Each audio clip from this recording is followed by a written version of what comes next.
Assalamualaikum warahmatullahi wabarakatuh. Selamat pagi kepada Prof. Matlazim dan Bapak Ibu sekalian. Alhamdulillah pada pagi hari ini kita bisa bertemu kembali dalam mata kuliah kajian sains fisika 2. Pada kesempatan kali ini kami akan melanjutkan penjelasan dari Prof. Matlazim minggu lalu, yakni chapter 8 tentang conservation law. Di sini anggota kelompok kami, yakni yang pertama, Saudara Arif Rahman Hakim dengan NIM 005, kemudian saya Della Sinta Bestiantono dengan NIM 013, dan Saudari Rizky Nurfadila dengan NIM 016. Adapun topik-topik pembahasan yang akan kita sampaikan pada kesempatan kali ini, yang pertama terkait momentum, di mana 8.2.1 ada hukum ketiga Newton pada elektrodinamika, kemudian Maxwell stress tensor atau tensor tegangan Maxwell, kemudian konservasi momentum, angular momentum, dan terakhir magnetic force do not work. Oke. Untuk topik yang pertama, yakni terkait hukum ketiga Newton pada elektrodinamika. Oke. Di sini kita tinjau dua buah partikel yang identik, bermuatan positif, bergerak dengan kelajuan yang sama. Satu partikel. Slide-nya kok tetap Cinta. Oh. Cinta, slide-nya nggak berubah. Oh iya, Prof. Saya turunkan dulu. Di slide show aja ya. Iya. Apakah ya, sudah? Ya. Baik. Nah, di sini ada dua partikel yang identik, bermuatan positif, bergerak dengan kelajuan yang sama. Satu partikel bergerak di sumbu X, dan partikel yang lain bergerak di sumbu Y. Dan keduanya bergerak menuju titik pusat, seperti yang ada pada gambar. Nah, dalam sistem ini, kedua partikel diatur sedemikian rupa sehingga keduanya tidak akan keluar dari lintasan. Dalam hal ini, akibat dari pengaruh medan elektromagnetik. Karena kedua partikel memiliki kecepatan yang sama dan muatan yang sama, maka untuk mempermudah perhitungan, kita dapat menuliskannya sebagai berikut, di mana V1 sama dengan V2 sama dengan V, atau kecepatan partikel 1 sama dengan kecepatan partikel 2, kita tuliskan sebagai V. Kemudian Q1 sama dengan Q2 sama dengan Q. Atau muatan Q1 sama dengan muatan Q2 kita tuliskan sebagai Q. Dan X0 sama dengan Q0.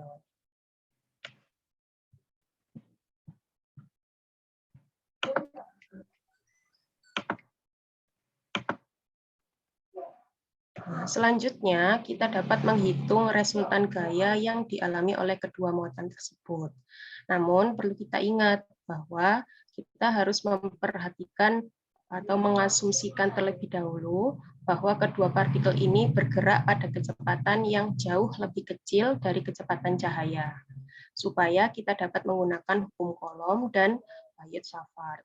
Karena apabila partikel ini mendekati kecepatan cahaya, kita harus menggunakan hukum relativitas, sehingga hukum Coulomb dan Biot-Savart tidak dapat berlaku.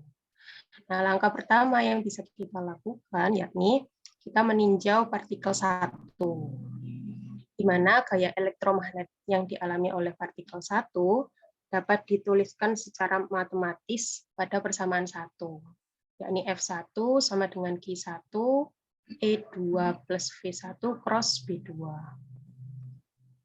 Partikel 2 memancarkan medan listrik secara divergen, sehingga partikel 1 dipengaruhi oleh medan listrik dari partikel 2, yang arahnya menjauhi partikel.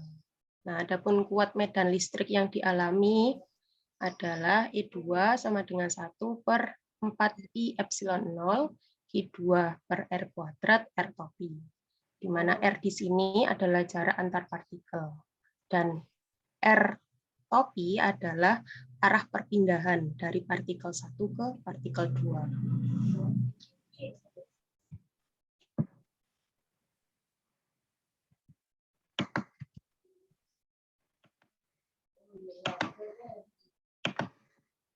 Nah, kita akan menggunakan koordinat X, Y, dan Z agar lebih mudah. Sehingga untuk mengubah koordinat R ke koordinat X, Y, Z, maka kita gunakan hubungan R topi sama dengan cos theta sin V X topi plus sin theta sin V Y topi plus cos V Z topi.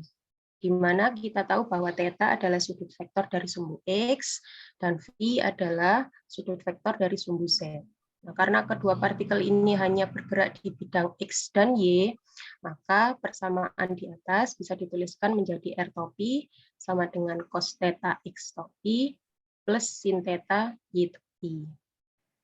Nah, karena vektor R ini mengarah dari partikel 1 ke partikel 2, maka kita tahu bahwa sudut antara R dengan sumbu X adalah 135 derajat, di mana R sendiri itu berada di sumbu Z. Jadi sudut yang terbentuk adalah 135 derajat. Sehingga bisa kita substitusikan di persamaan atas bahwa R topi itu sama dengan cos 135 derajat X topi plus sin 135 derajat Y topi. Atau bisa dituliskan juga R topi sama dengan min 1 per akar 2 X topi plus 1 per akar 2 Y topi. Dan kuat medan magnetnya juga bisa dituliskan E2 sama dengan 1 per 4 epsilon 0 Q per R kuadrat dalam kurung min 1 per akar 2 X topi plus 1 per akar 2 Y topi.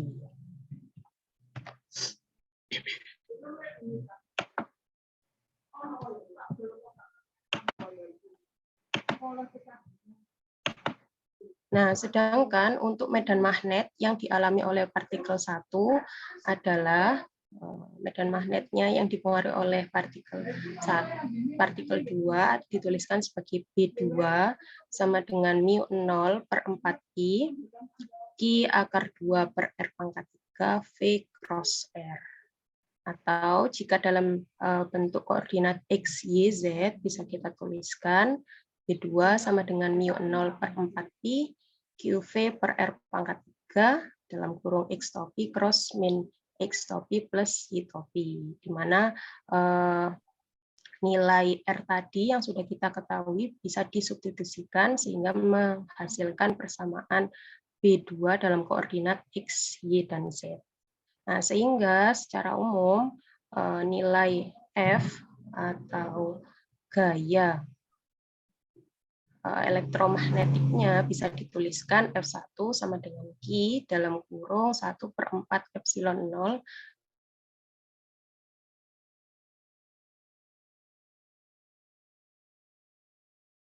P topi cross mu 0 per 4I QV per R pangkat 3 Z topi. Nah, dari persamaan satu tadi yang di awal bisa kita tuliskan menjadi F1 sama dengan Q kuadrat per 4I V kuadrat dalam kurung mu 0 V kuadrat per R min 1 per akar 2 epsilon 0 dalam arah X topi plus 1 per akar 2 epsilon 0 Y topi. Kita tuliskan sebagai persamaan 2.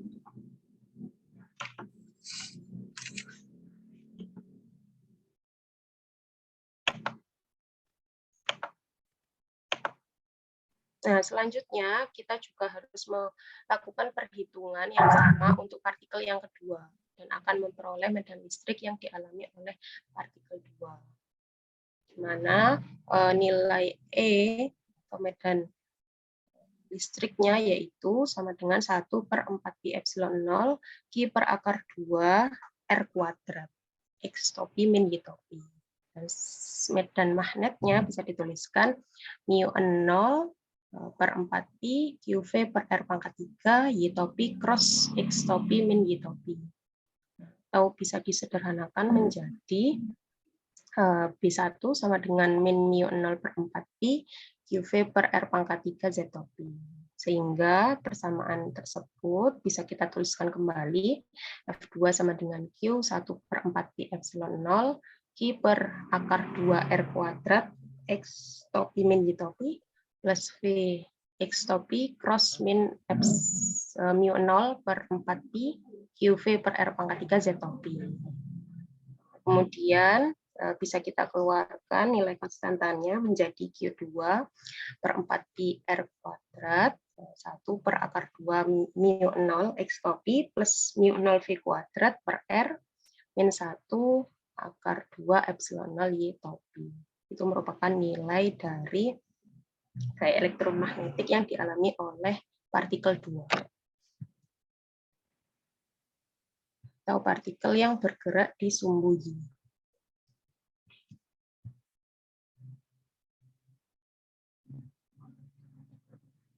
Nah, selanjutnya, ketika kita amati, ternyata persamaan 2 dan persamaan 3 itu kedua gaya yang dialami partikel sama, satu sama lain. Artinya memiliki besar yang sama, atau F1 sama dengan F2.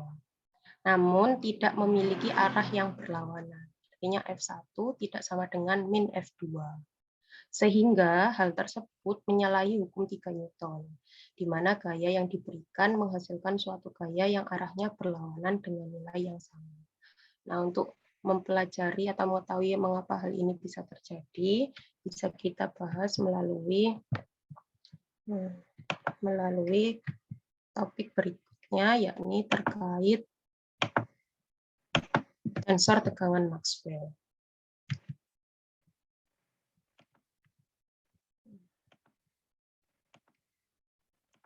Nah, di sini sebelumnya kita telah membahas bagaimana medan elektromagnetik itu dapat menyimpang dari hukum 3 Newton, di mana besar gaya elektromagnet yang dialami kedua muatan titik adalah sama, namun arahnya tidak berlawanan. Artinya arahnya juga searah. Sekarang kita akan menginvestigasi lebih lanjut tentang gaya elektromagnet itu sendiri. Nah, kita ketahui bahwa gaya elektromagnet itu dituliskan sebagai F sama dengan Q kali E plus V cross B, di mana kita bisa mendefinisikan bahwa F adalah integral F dito, sebagaimana Q sama dengan integral rho dito. Nah, di mana F dan rho adalah rapat gaya elektromagnet dan muatan pada volume tau. Sehingga bisa kita asumsikan bahwa F sama dengan rho E plus V cross B. Di mana pada awal perkuliahan kita tahu bahwa J itu merupakan rho V, sehingga persamaan itu bisa kita tuliskan rho E plus J cross B.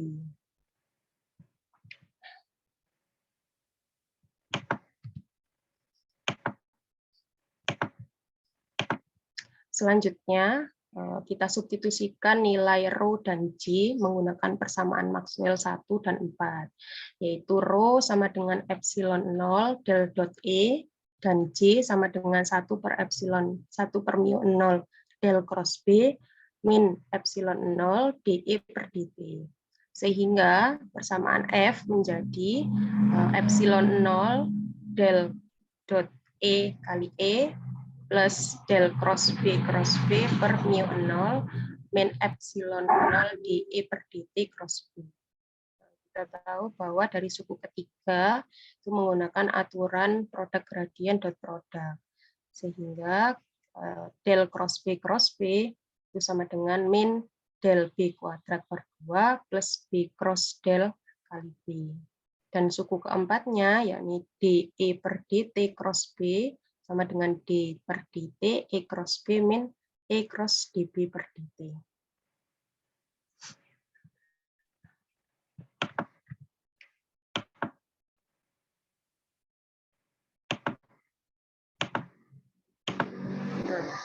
Kita tahu bahwa dB per dt itu sama dengan min del cross E, maka persamaannya berubah menjadi epsilon 0 del dot E kali E plus 1 per mu 0 B dot del kali B min del B kuadrat per 2 min epsilon 0 E cross del cross E min epsilon 0 mu 0 ds per dt. Mana S sendiri merupakan vektor pointing. Nah, sama seperti sebelumnya bahwa suku ketiga ruas kanan itu adalah E cross del cross E itu sama dengan del E kuadrat per 2 min E cross E kali E. Sehingga persamaannya menjadi epsilon 0 del dot E kali E plus 1 per mu 0 B dot del kali B min del B kuadrat per 2 plus epsilon 0 E dot del kali E min del E kuadrat min 2 del E kuadrat per 2 min epsilon 0 mu 0 ds per dt.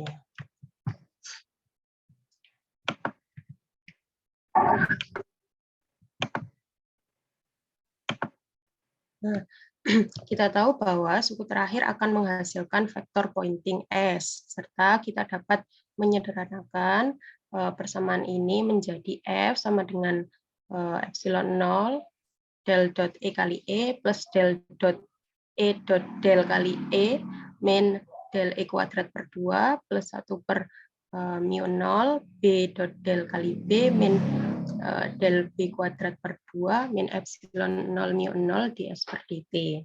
Nah, agar persamaannya menjadi lebih simetris, kita dapat memasukkan persamaan Maxwell kedua.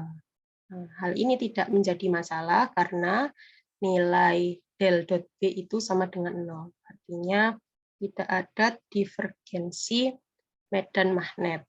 Sehingga dengan memasukkan nilai ini ke dalam persamaan, mana saja itu tidak akan merubah nilainya. Sehingga bisa kita tuliskan F sama dengan epsilon 0 del dot E kali E plus E dot del kali E min del E kuadrat per 2 plus 1 per mu 0 del dot B kali B plus B dot del kali B min del B kuadrat per 2 min epsilon 0 mu 0 ds per dt. Jadi kita lihat bahwa dari suku pertama dan suku kedua itu menjadi simetris. Nah, persamaan di atas terlalu panjang. Kita perlu menyederhanakannya supaya lebih mudah untuk dipelajari. Nah, pada suku terakhir sudah jelas merupakan bentuk dari vektor pointing, sehingga kita dapat membiarkannya. Suku pertama dan kedua memiliki bentuk yang identik atau simetris, sehingga kita dapat menyederhanakannya dengan masing-masing suku dengan cara yang sama. Kita simak slide selanjutnya.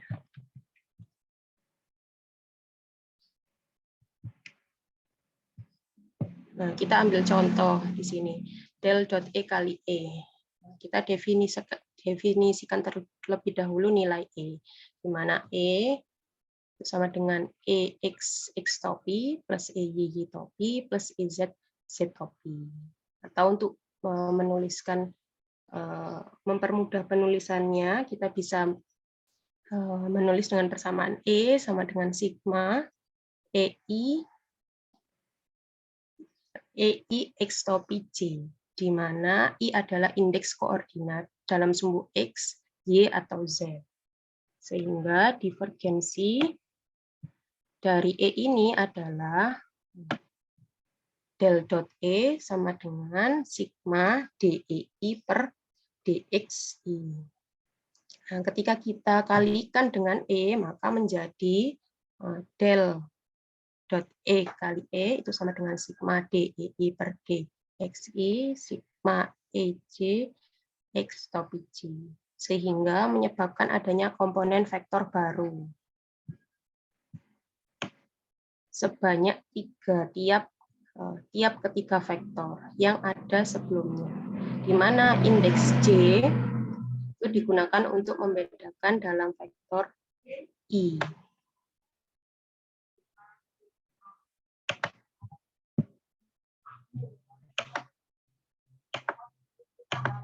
Nah, vektor ini berevolusi dan kita sebut sebagai tensor. Kita bisa melihat untuk bentuk lain ketika E dot del kali E akan menghasilkan E dot del kali E sama dengan sigma EI D per DXI sigma EJ delta Kronecker IJ X topi J, di mana delta Kronecker itu digunakan untuk memberikan nilai 0 apabila I tidak sama dengan J. Nah, berdasarkan kenyataan bahwa turunan dari nilai skalar E terhadap jarak tidak berada pada koordinatnya adalah 0. Nah, artinya delta Kronecker ini juga muncul pada nilai del E kuadrat per 2, yakni menjadi sigma DXI, sigma EJ kuadrat, delta Kronecker IJ per 2, X topi I.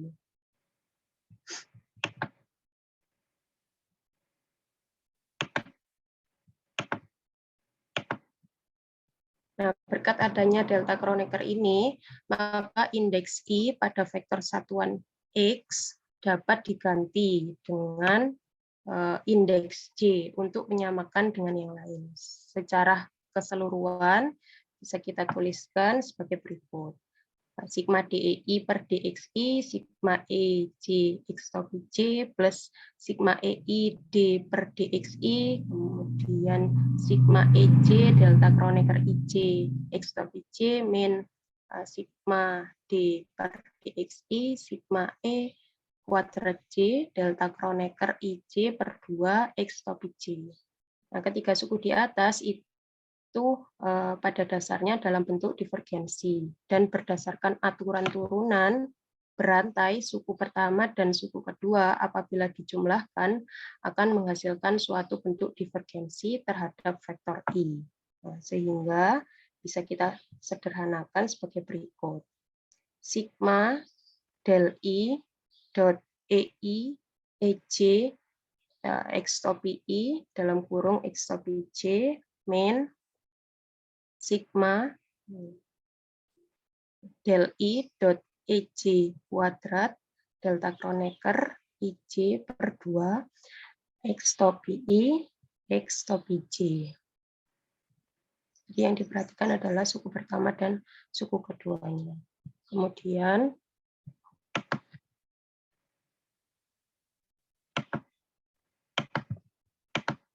karena semua suku itu merupakan bentuk divergensi, maka bentuk ini dapat kita misalkan ke dalam bentuk divergensi yang lain, seperti 1 per epsilon 0 sigma del I dot T E12 X topi J sama dengan sigma del I dot EI EJ X topi I X topi J min sigma del I dot EJ kuadrat E kuadrat J delta Kronecker IJ per 2 X topi I X topi J. Nah, sehingga bisa kita tuliskan T sama dengan EIJ sama dengan epsilon 0 EI EJ min setengah E kuadrat delta Kronecker IJ di persamaan 2. Dan persamaan tersebut kita sebut sebagai tensor tegangan Maxwell. Namun persamaan ini masih belum lengkap karena belum termasuk komponen medan magnet. Lihat bahwa di persamaan 2 komponennya hanya pada medan listrik. Dengan menggunakan cara yang sama kita dapat memperoleh hal yang sama dengan persamaan 2, yakni menjadi TBIJ sama dengan 1 per μ0 BIBJ min setengah kali B kuadrat delta Kronecker IJ.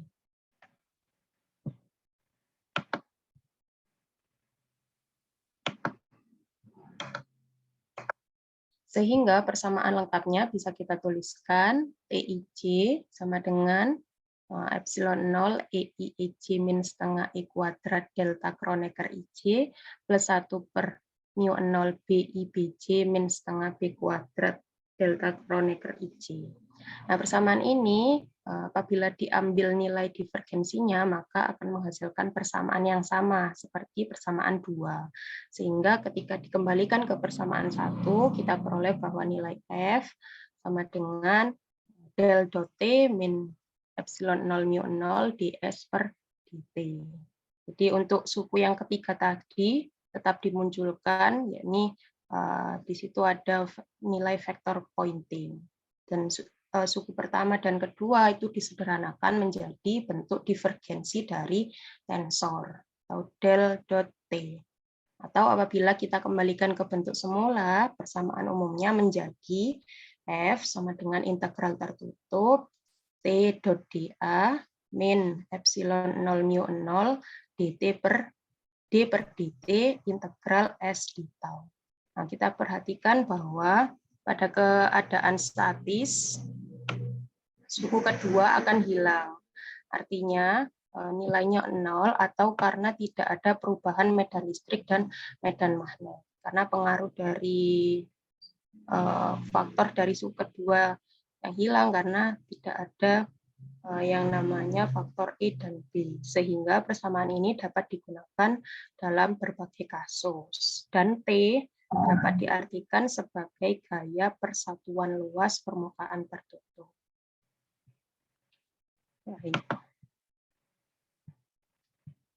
Nah, untuk penjelasan selanjutnya akan dijelaskan oleh Saudari Rizky. Baik. Ya, sebentar. Sebelum ke berikutnya, ini perlu saya sampaikan. Yang pertama, saya amati kejelasan materi sangat jelas ya. Jadi presentasinya nanti semua kelompok itu kejelasan materi ya, penulisan ini sangat jelas, bisa dipahami maksudnya ya. Kemudian kualitas paparan ya, PPT-nya juga sangat bagus ya. Sangat bagus. Jadi warnanya, kemudian tulisannya itu tidak terlalu ramai, kemudian bisa dibaca, bisa dipahami dengan jelas. Nah, yang terpenting itu artifisisnya. Jadi ini sebetulnya tadi itu yang pertama menjelaskan ketidakberlakuan hukum 3 Newton pada elektrodinamika. Ini artifisis yang pertama. Jadi ketidakberlakuan hukum Newton pada elektrodinamika. Kalau pada elektrostatika itu berlaku hukum Newton 3. Ya. Pada magnet, ya, magnet yang diam, jadi pada elektrostatika, pada magnetostatika, itu hukum ketiga Newton berlaku di sana. Tapi ketika digabungkan elektrodinamika antara listrik dan magnet yang dinamis, maka hukum ketiga Newton tidak berlaku. Gayanya sama. Tadi sudah dijelaskan, diuraikan, dibuktikan secara matematis, ya. Itu gayanya sama, tetapi arah kedua gaya itu ternyata tidak berlawanan seperti halnya hukum 3 Newton. Nah, kenapa? Kemudian dijelaskan dengan tensor tegangan Maxwell tadi. Nah, kenapa? Kalau statika, elektrostatika, magnetostatika itu berlaku hukum 3 Newton.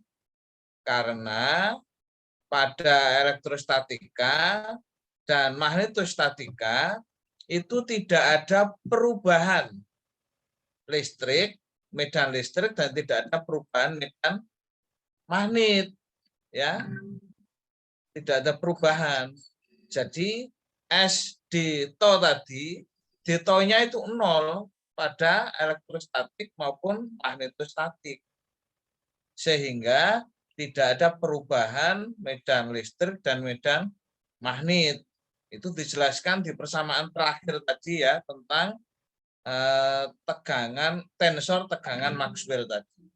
Persamaan terakhir. Nah ini, lanjut terus.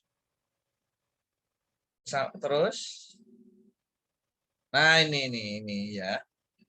Nah ini, F sama dengan ini ya, integral tertutup itu T dA minus epsilon 0 mu 0 d dt integral S Ditto ya. S ini vector pointing yang sudah kita bahas minggu kemarin.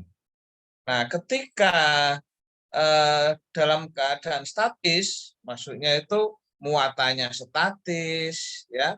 Kalau muatannya statis, nah itu berarti apa? Tidak ada perubahan medan listrik dan juga tidak ada perubahan medan magnet.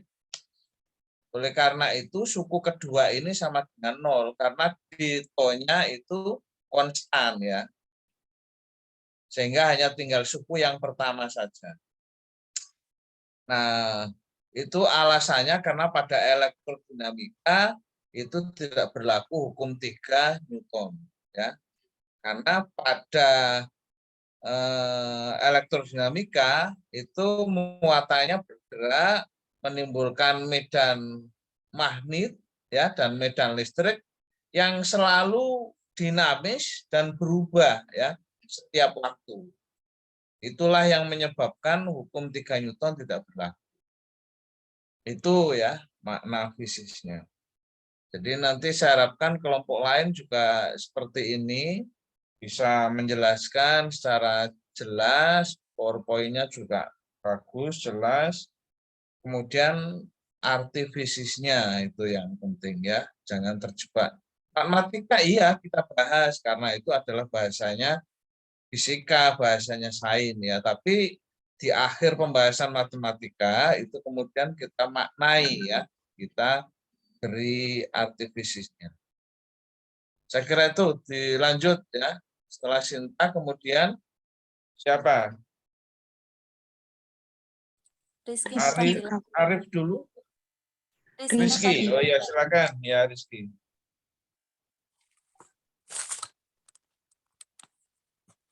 Next Budala slide-nya.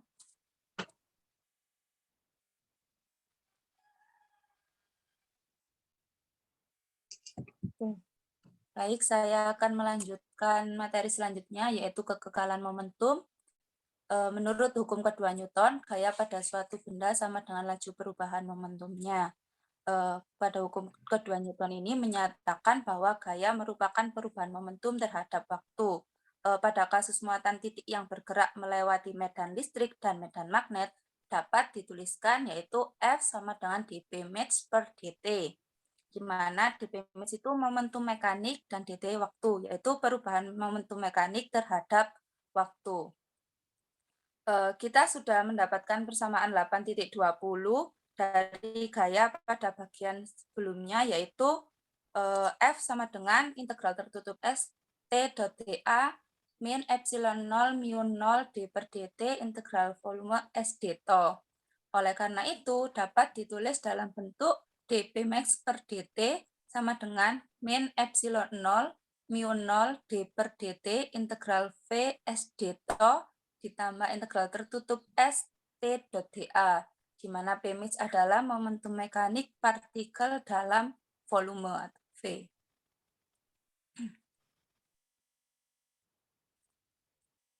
Nah, ini bentuk yang sama dalam struktur dengan teori maaf, ini bentuk yang sama dalam struktur dengan teorema pointing pada persamaan 8.11, yaitu dW per dt sama dengan min d per dt integral V u dto min integral tertutup S dot dA. Sehingga kita dapat persamaan 8.27 di mana dp max per dt sama dengan min epsilon 0 mu 0 d per dt integral V S dto ditambah integral tertutup S T dot dA, dan memunculkan sebuah interpretasi analogi di mana integral pertama mewakili momentum yang tersimpan dalam bidang, sehingga dirumuskan yaitu P sama dengan mu 0 epsilon 0 integral V S dto. Nah, S ini kan vektor pointing yang menentukan arah pancaran energi mekanisnya terhadap volume. Oleh karena itu, di persamaan tersebut menggunakan dto, karena dto merupakan pancaran dalam bidang volume. Sedangkan untuk integral yang kedua adalah momentum persatuan waktu yang mengalir melalui permukaan, sehingga di persamaan 8.27 tersebut itu menggunakan dA karena melalui permukaan. Next.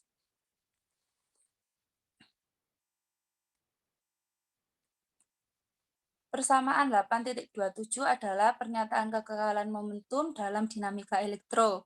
Ketika momentum mekanik meningkat, antara momentum medan berkurang atau medan lain membawa momentum ke dalam volume melalui permukaan, maka kerapatan momentum di medan dinyatakan yaitu G sama dengan mu 0 epsilon 0 S sama dengan mu 0 epsilon 0 E cross B. Nah, S vektor pointing di persamaan yang pernah dijelaskan waktu itu sama Prof. Mat Lazim, di mana S itu kan persamaan dari E cross H. Nah, H-nya itu jadi B per mu 0, sehingga mu 0-nya dicoret, sehingga didapatkan bahwa kerapatan momentum atau G yaitu epsilon 0 E cross B.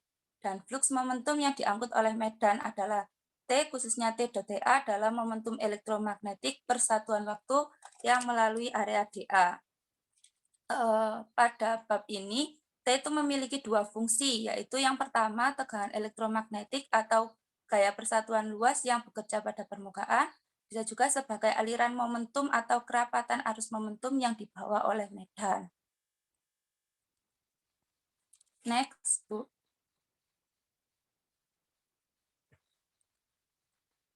Jika momentum mekanik di V tidak berubah, atau misalnya jika kita bicara tentang wilayah ruang yang kosong, dapat dirumuskan yaitu integral do G per do T dto sama dengan integral tertutup T dot TA sama dengan integral del dot T dto. Oleh karena itu, didapatkan yaitu do G per do T sama dengan del dot T.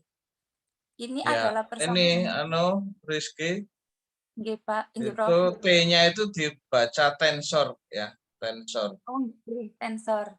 Nah, ada tanda panah itu kiri kanan itu tensor.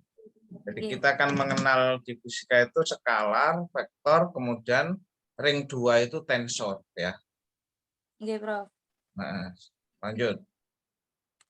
Ini adalah persamaan kontinuitas untuk momentum elektromagnetik dengan G yaitu kerapatan momentum dan Rho adalah kerapatan Rho adalah kerapatan muatan dan tensor bagian dari J. Dia menyatakan kekekalan lokal dalam bidang momentum. Tapi secara umum ketika ada muatan di sekitar di bidang momentum itu sendiri dan momentum mekanik itu sendiri, maka tidak disebut kekekalan momentum. Sedangkan muatan dan medan yang mengalami pertukaran momentum atau hanya momentum total itu yang kekal, atau momentum total itu adalah kekekalan momentum.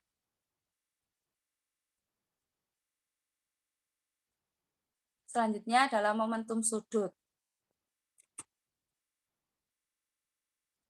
Medan elektromagnetik atau yang berperan sebagai mediator dari gaya di antara muatan-muatan pada persamaan 8.31 yaitu U sama dengan setengah epsilon 0 E kuadrat plus 1 per mu 0 B kuadrat. Dan momentum pada persamaan 8.29 sebelumnya kita tahu bahwa G sama dengan mu 0 epsilon 0 S sama dengan epsilon 0 E cross B, sehingga didapatkan persamaan 8.32 yaitu hanya G sama dengan epsilon 0 E cross B.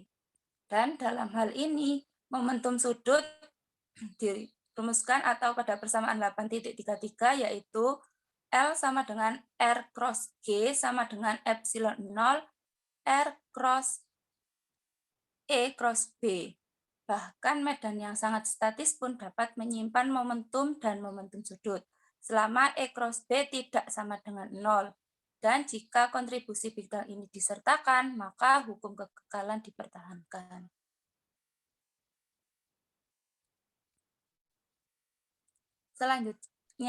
Selanjutnya dilanjutkan oleh Pak Ari. Baik, terima kasih kepada Mbak Rizky. Saya akan melanjutkan pembahasan hari ini, yaitu mengenai gaya magnetik yang tidak melakukan kerja. Berlanjut ke slide berikutnya. Magnetisasi yang dihasilkan setara dengan arus terikat yang mengalir di sekitar permukaan. Jadi, mari kita modelkan pada gambar itu sebagai lingkaran arus melingkar. Dan kita ilustrasikan juga seperti cincin isolasi muatan garis yang berputar pada kecepatan sudut. Gaya magnet ke atas pada lob sesuai dengan persamaan 6.2 sebelumnya, F sama dengan 2pi kali I kali A kali BS, di mana BS adalah komponen radial medan magnet dan I sama dengan A. Jika cincin isolasi naik sejauh dz, sementara posisi magnet itu tetap, maka kerja yang dilakukan adalah dW sama dengan 2pi kali A kuadrat lambda kali omega kali BS dikali BZ sesuai dengan persamaan 8.36. Berlanjut.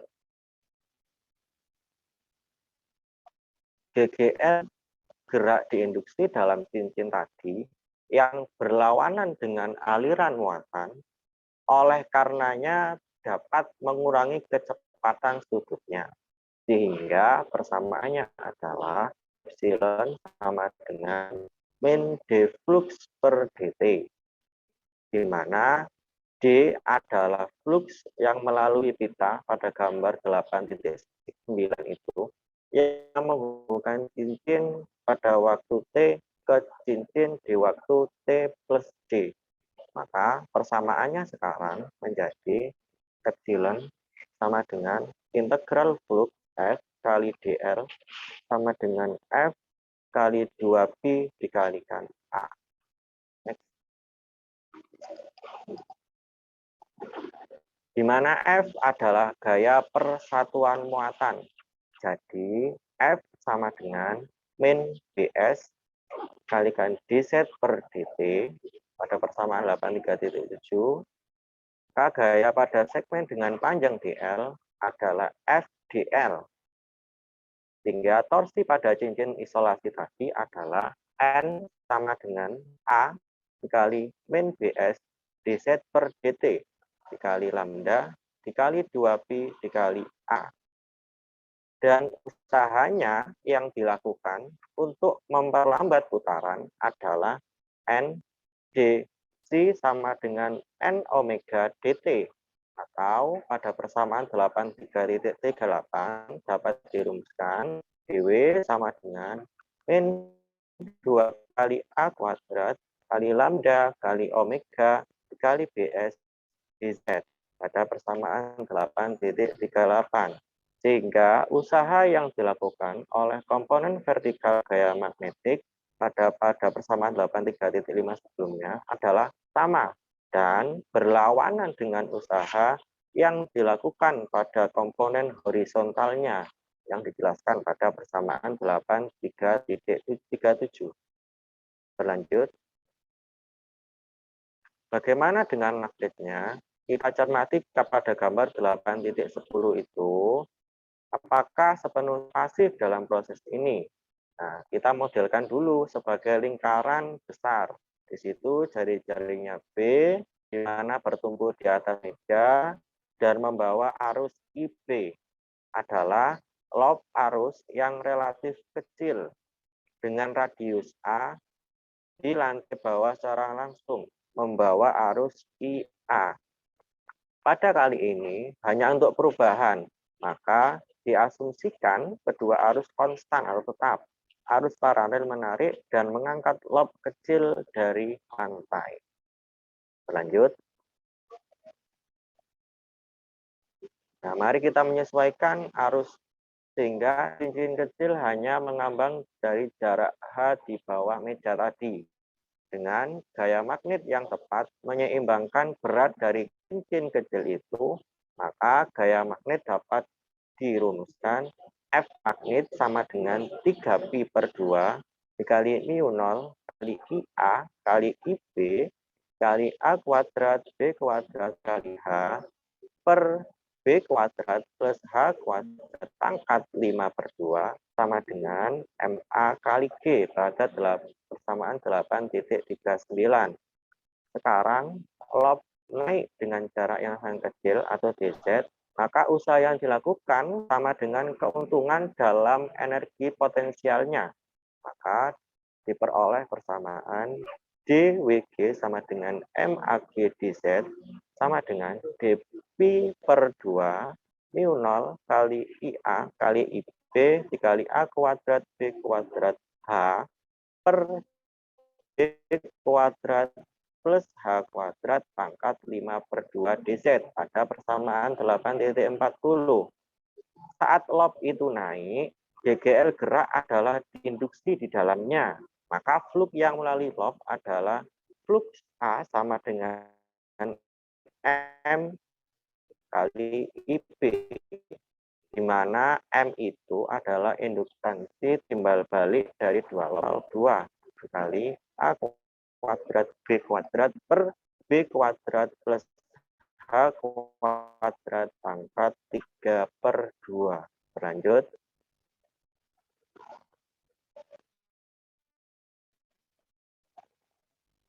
Sehingga GGL-nya adalah epsilon A sama dengan D flux A min D flux A per dt kali N per DH dan DH per dt diturunkan terhadap waktu sama dengan min IB kali min 3/2 kali pi mu 0/2 dikalikan A kuadrat B kuadrat per B kuadrat plus H kuadrat pangkat 5/2 dikalikan 2H min dz per dt.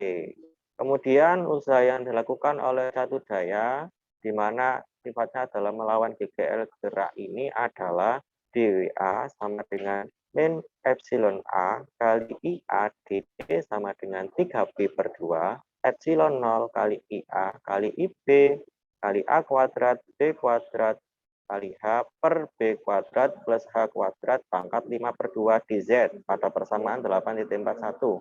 GGL Faraday-nya diinduksi di lob atas karena mengubah flux dari lob bawah. Sehingga persamaannya flux B sama dengan M kali IA atau flux B sama dengan min IA dm per dt. Dan usaha yang dilakukan oleh catu daya di ring B, di mana fungsinya adalah untuk mempertahankan arus IB, adalah dWB sama dengan min epsilon B kali IB dt sama dengan 3p/2 mu 0 kali IA kali IB kali A kuadrat kali B kuadrat kali H per B kuadrat plus H kuadrat pangkat 5/2 dz pada persamaan 8.42. Lanjut. Nah, kita cermati gambar 8.11 itu, di mana di situ adalah menggambarkan energi dalam sistem dua lob pembawa arus. Dan kita misalkan jika ada monopol magnetik, maka gaya pada partikel dengan muatan listrik QE dan muatan magnetiknya QM menjadi F sama dengan QE kali E plus P cross B plus QM kalikan B min epsilon 0 mu 0 V cross E pada persamaan 8.44. Berlanjut. Nah, hukum gaya Lorentz sendiri itu memiliki istilah tambahan pada persamaan tersebut, yaitu F sama dengan Q kali E plus B cross B plus del kalikan M dot B. Medan magnet dapat bekerja pada dipol intrinsik ini, di mana yang tidak mengalami adanya GGL gerak atau Faraday, karena tidak adanya flux. Fenomena ini disebabkan oleh muatan listrik yang bergerak, dan titik dipol magnet harus ditafsirkan sebagai batas lob arus yang kecil.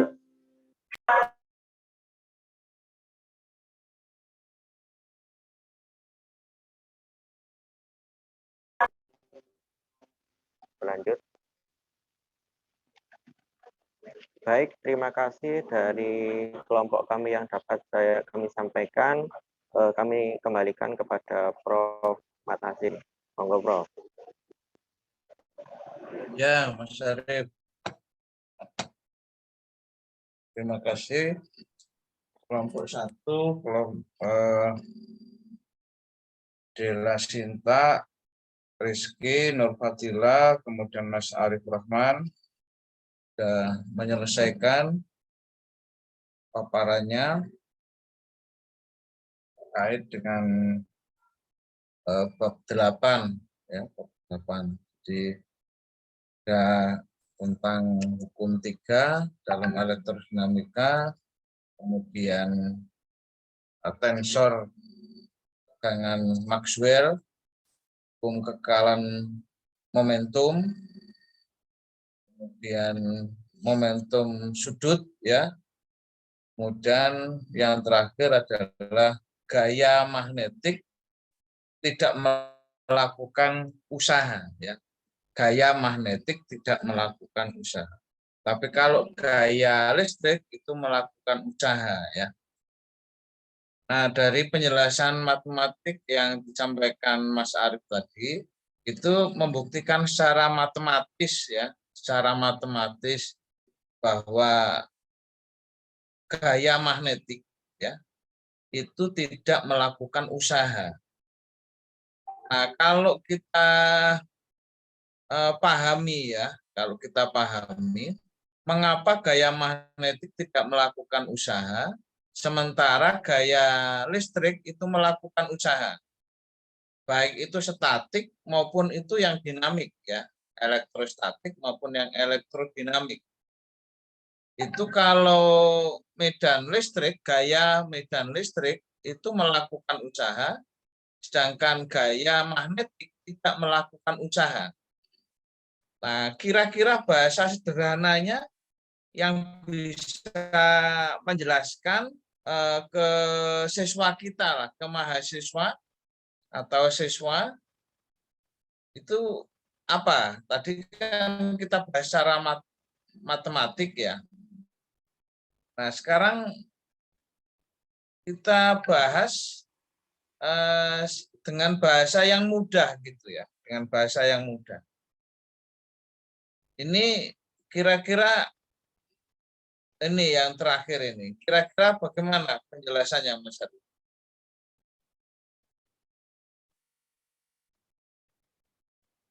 Ya betul, gaya Lorentz itu ya.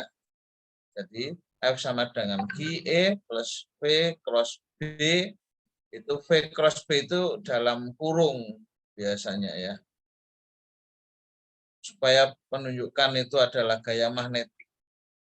Kemudian di situ ada del M dot B ya. Nah dari situ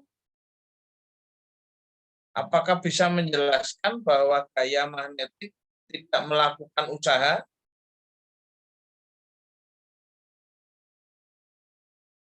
Tidak melakukan kerja juga boleh ya, atau tidak melakukan usaha. Kira-kira bahasa sederhananya ya, itu bisa menjelaskan ke siswa kita atau mahasiswa kita itu apa gitu. Coba Mas Arif mencoba menjelaskan kira-kira apa kira-kira. Atau yang lain dibantu Sinta atau Rizky atau kelompok lain.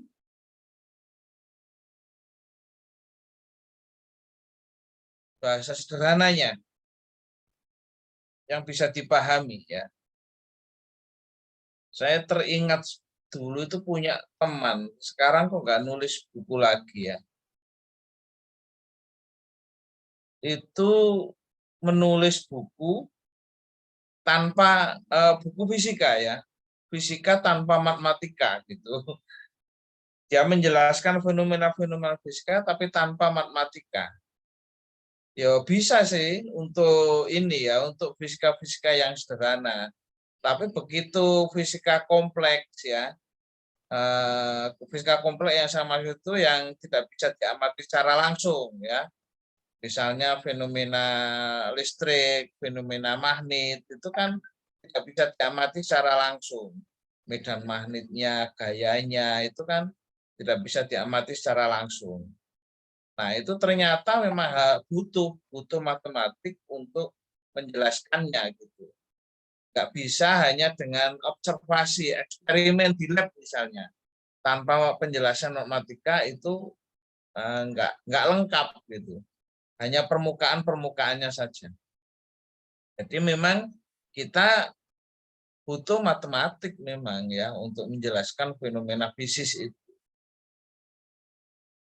Walaupun sesungguhnya matematik yang kita perlukan itu diawali dari fenomena fisis dulu ya, bukan matematika dulu kemudian fisikanya, tapi tidak. Tapi matematika yang kita gunakan itu matematika yang sejak awal itu sudah menyesuaikan dengan fenomena fisis. Contoh misalnya, kita menggunakan divergensi B. Nah, divergensi B itu sama dengan 0. Kenapa sama dengan 0? Karena medan magnetnya itu tidak lurus arah medan magnetnya. Tapi kalau kel B ya itu tidak sama dengan 0.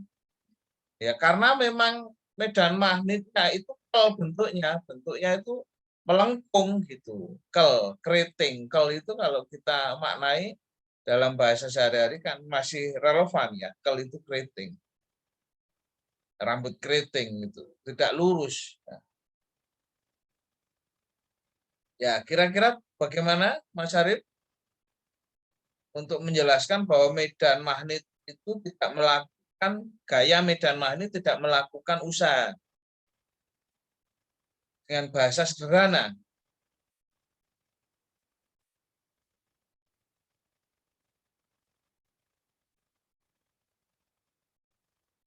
Halo, bisa mendengar suara saya ini? Bisa, Prof. Bisa, ya. Mungkin Sinta bisa membantu menjawab? Iya, mencoba, Prof. Iya, Mungkin ya. Karena nilai divergensi medan magnet itu sama dengan 0, Prof. Jadi diartikan bahwa tidak gaya magnet itu tidak melakukan usaha atau kerja karena dilihat dari nilai divergensinya. Seperti itu, Prof.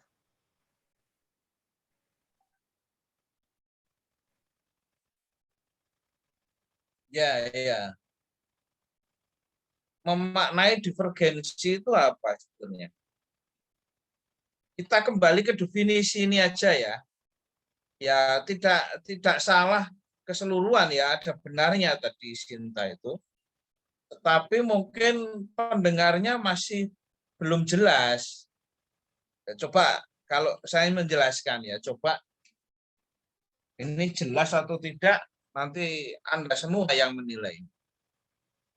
Gini, kita mulai dari konsep usaha ya. Kita mulai dari konsep usaha. Usaha itu definisinya tadi kan sudah ditampilkan di depan oleh Mas Arif tadi. Bahwa usaha itu adalah sebetulnya dari ini ya, dari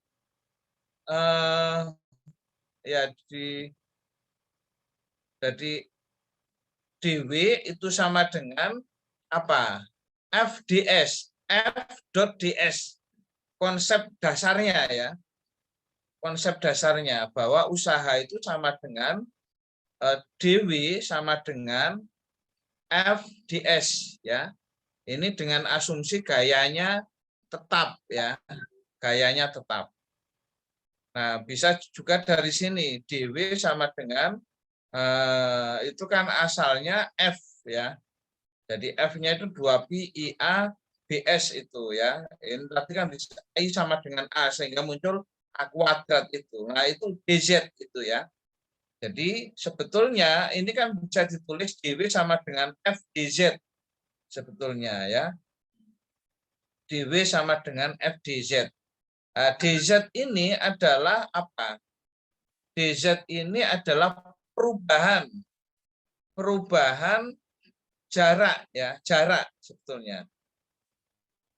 Jarak. Atau ini bisa ditulis DW sama dengan F.dz sebetulnya, ya. F.dz. Jadi F.dz. dz-nya itu adalah perubahan pergeseran sekarang menjadi vektor. Menjadi vektor. Nah, kita perhatikan sekarang. Kita maknai kalau F.dz itu kapan nilainya 0? F.dz itu kan melahirkan F dz cos theta, ya toh? Iya, Prof. Jadi ya F gaya dot dz itu kan kalau kita tulis secara skalar itu adalah F dz cos theta. Nah, theta itu adalah sudut antara apa? Antara gaya, arah gaya, ya. Dalam hal ini diwakili oleh B, ya. B dengan dz, ya, dengan pergeserannya. Nah, sementara B itu ini maksudnya pergeseran apa sebetulnya? Yaitu pergeseran muatan, ya. Pergeseran muatan. Coba kita analogkan lagi. Kembali ke muatan usaha yang dilakukan oleh medan listrik. Kenapa tidak sama dengan 0? Karena arah medan listrik, ya, arah gaya yang ditimbulkan medan listrik itu selalu segaris, ya, selalu segaris dengan arah pergerakan muatan listrik, selalu segaris. Atau kalau muatannya positif itu selalu searah. Jadi arah perpindahan muatan itu selalu searah dengan arah gaya listrik. Itu kalau pada listrik, ya. Nah, kalau arah medan listrik, arah gaya listrik itu searah dengan perpindahan muatan listrik, berarti antara dz atau ds, ya, dz itu karena vertikal pergerakan muatannya, ya, pergerakannya. dz, arah dz dengan medan listrik itu searah untuk yang medan listrik, ya, untuk gaya listrik. Sehingga kalau kita tulis F.dz atau F.ds, ds pergeseran muatan dengan F gaya listrik itu searah. Kalau searah berarti cos-nya, ya, cos-nya, cos tetanya itu cos 0 derajat karena searah. Cos 0 derajat berapa nilainya? 1. 1. Iya, 1. Sehingga B usaha yang dilakukan oleh gaya listrik itu tidak sama dengan 0. Nah, ini berbeda usaha yang dilakukan oleh medan magnet. Usaha yang dilakukan oleh medan magnet itu sama dengan 0. Kita buktikan dengan konsep dasarnya. Jadi Fm yaitu gaya medan magnet, ya, dot dz. Nah, selalu tegak lurus antara arah pergerakan muatan atau arah arus di sini, ya. Jadi pergerakan muatan positif di sini adalah diwakili arus listrik. Jadi pergeseran displacement, ya, dari muatan positif atau arus itu selalu tegak lurus dengan medan magnet, ya, selalu tegak lurus dengan medan magnet. Kenapa begitu? Ya, kita bisa pahami, ya, di awal-awal tentang medan listrik, medan magnet itu, ya, itu gaya atau medan magnet, kemudian gaya magnet, dan arus listrik, itu ketiga-tiganya saling tegak lurus. Ketiga-tiganya saling tegak lurus. Ya, itu kan bisa kita gambarkan dari Fm, gaya medan magnet, itu sama dengan V cross B. V cross B. Ya, jadi F magnet, medan magnet, itu sama dengan V ya, bukan V cross B. V itu kecepatan, arah kecepatan muatan listrik. V cross B. Nah, Fm, V, dan B medan magnet itu semuanya saling tegak lurus. Berbeda dengan gaya magnet, gaya listrik tadi, Fe itu sama dengan Q kali E. Ya, di situ tidak ada dot, tidak ada cross ya, sehingga selalu gaya listrik itu selalu searah dengan medan listrik. Nah, tetapi berbeda dengan gaya magnetik, Fm itu sama dengan V kecepatan muatan cross B. Nah, tiga-tiganya ini saling tegak lurus. Makanya bisa digunakan kaidah tangan kanan ya, kaidah tangan kanan begini. Ya. Ini arah keempat jari itu menunjukkan apa? Arah medan magnet, kemudian arah ibu jari itu menunjukkan kecepatan muatan positif, kemudian arah telapak tangan ke atas itu menunjukkan gaya magnet ya, menunjukkan gaya magnet. Jadi tiga-tiganya saling tegak lurus. Nah, ketika gaya magnetnya tegak lurus perpindahan kecepatan, perpindahan dari muatan itu, perpindahan muatan atau arus itu, maka usaha gaya magnet itu sama dengan 0. Ya, itu dikatakan bahwa gaya magnet tidak melakukan usaha.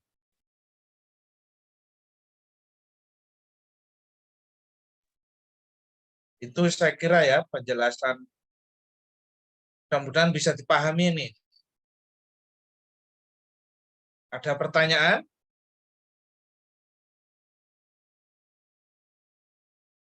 Halo? Belum ada, Prof. Belum ada ya. Jadi saya catat ya. Jadi presentasi dari Sinta, kemudian Rizky Nurfadila, kemudian Mas Arief. Ini saya nilai sangat bagus ya. Dari 3 indikator, kejelasan materi, kejelasan tulisan, gambar, persamaan-persamaan itu ya bisa dibaca dengan clear ya. Jadi readable, keterbacaannya sangat bagus.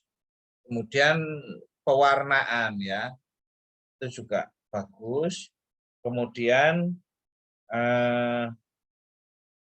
penulisan notasi-notasi ya antara skalar, vektor, kemudian tensor ya. Itu tadi juga dibedakan. Ini bagus sekali ya. Kualitas paparan dan yang terpenting artifisisnya juga kena. Semuanya kena. Jadi gaya-gaya presentasi fisika yang semacam ini sebetulnya ini yang saya suka gitu ya. Yang saya suka. Jadi sejak saya kuliah S1 itu saya memang berupaya seperti itu. Dan memberi masukan ketika presentasi dengan teman-teman itu ya itu. Jangan lupakan ya artifisisnya itu ketika presentasi, ketika ngajar. Itu jangan terjebak menjelaskan matematika kemudian tanpa diberi makna artifisisnya. Itu saya kira ya untuk pertemuan kali ini. Kalau nggak ada pertanyaan, kemudian berarti kelompok 1 materinya sudah habis ya. Minggu depan dilanjut kelompok 2 ya. Iya, Prof. Halo, Ya, kelompok Prof. 2 siapkan ya. Saya kira itu. Dan saya akhiri ya. Assalamualaikum warahmatullahi wabarakatuh. Tetap semangat. Salam sehat, selamat berpuasa ya. Bagi yang berpuasa ya. Terima Terima kasih. kasih, Semoga Prof. bermanfaat ya. Amin. Saya Terima kira kasih, Prof. Assalamualaikum warahmatullahi wabarakatuh. Waalaikumsalam Waalaikumsalam warahmatullahi wabarakatuh. Makasih, Prof. Terima kasih, Prof. Ya, sama-sama.